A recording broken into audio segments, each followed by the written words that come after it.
বেডে বসে বসে তুমি সামনে দেখতে পাবে এরকম একটা রিভার, ফ্লোটিং রিভার।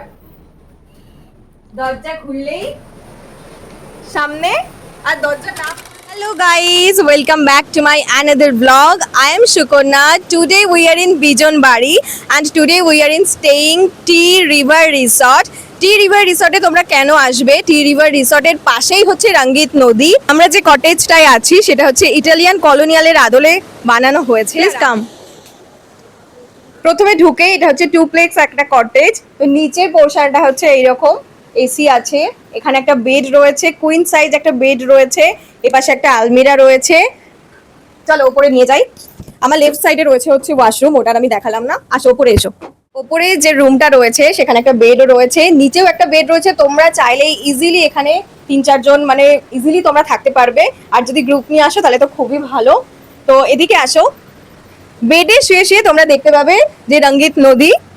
জাস্ট ফ্লোটা দেখো। টি রিভার রিসর্টের চারপাশে প্রচুর পাহাড় রয়েছে, টি গার্ডেন রয়েছে, সঙ্গে রয়েছে রঙ্গিত নদী। শহরের কোলাহল থেকে তোমরা যদি চাও 2-1 দিনের জন্য কোথাও গিয়ে রিল্যাক্স করবে, চিল করবে, this is the perfect place. তো তাড়াতাড়ি চলে আসতে হবে তোমাদেরকে কোথায়? টি রিভার রিসর্টে, যেটা রয়েছে বিজনবাড়িতে। বর্ষাকালে তোমরা যদি আসো তাহলে রঙ্গিত নদীর একটা অপূর্ব ভিউ তোমরা পাবে, কারণ তখন জলের স্রোত অনেকটা বেড়ে যায়। বিজনবাড়িতে যতগুলো রিসর্ট আছে তার মধ্যে টি রিভার রিসর্টেই কিন্তু একমাত্র পুল রয়েছে, যেটা বেবিরা বড়রা সবাই অ্যাক্সেস করতে পারবে। আর এখানে পুল পার্টিও হয়। সন্ধ্যের পরে এই রিসর্টটা একটা আলাদাই রূপ নেয়। আমরা কালকে নদীতেও নেমেছিলাম, তো চাইলে তোমরা নদীতে নেমে স্নানও করতে পারো। আর টি রিভার রিসর্টে রয়েছে একটা খুব সুন্দর সুইমিং পুল, বেবি সুইমিং পুলও রয়েছে, তার পাশে বড়দেরও অ্যাক্সেস করার জন্য রয়েছে। সুইমিং পুলের সঙ্গে রয়েছে বাচ্চাদের একটা স্লিপ, যেটা মানে বাচ্চারা ভীষণ খুশি হবে আসলে, খুব ভালোভাবে টাইম স্পেন্ড করতে পারবে তোমরা। তোমরা যদি ওপরে থাকতে চাও তো এখানে কুলার রয়েছে, আর যদি নিচের রুমটা তোমরা অ্যাক্সেস করতে চাও তাহলে কিন্তু এসি রয়েছে। ওপরে রয়েছে কুলার, নিচে রয়েছে এসি।